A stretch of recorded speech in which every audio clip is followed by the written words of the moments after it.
सबसे पहले निकालने जा रहे हैं हॉरिजेंटल कंपोनेंट।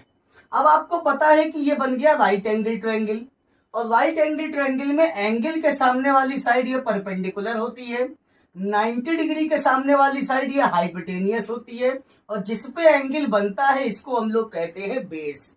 तो यानी हॉरिजेंटल कंपोनेंट यानी हमें बेस निकालना है, और हमें पता है हाइपोटेनियस यानी 90 डिग्री के सामने वाली साइड। तो बेस और हाइपोटेनियस में फॉर्मूला होता है cos थीटा का। तो cos थीटा का फॉर्मूला हो जाएगा बेस यानी h अपॉन हाइपोटेनियस यानी f, यानी फोर्स जो हमको दिया हुआ है। अब हमें यही हॉरिजेंटल कंपोनेंट तो निकालना है, तो h की वैल्यू कितनी हो जाएगी, f cos theta. Now h will be equal to the f cos theta. तो यानी ये हो गया हमारा horizontal component.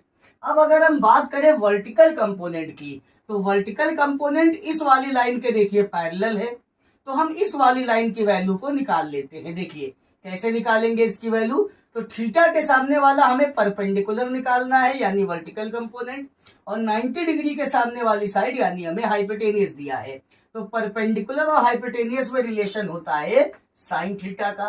Now sine theta will be equal to the perpendicular means it is parallel to the v upon hypotenuse means f।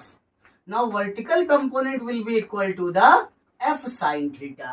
तो v की value हो जाएगी स्टूडेंट्स f साइन थीटा। तो ये हमारा हॉरिजेंटल कंपोनेंट हो गया f cos थीटा, और ये हो गया ये हॉरिजेंटल कंपोनेंट हो गया f cos थीटा, और ये हो गया vertical component f sine theta.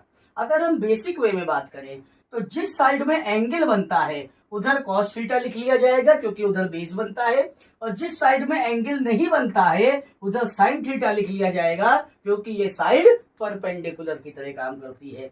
I hope आपको रिजोल्यूशन ऑफ वेक्टर समझ में आया होगा। कोई प्रॉब्लम हो तो कमेंट सेक्शन में आए। Thank you.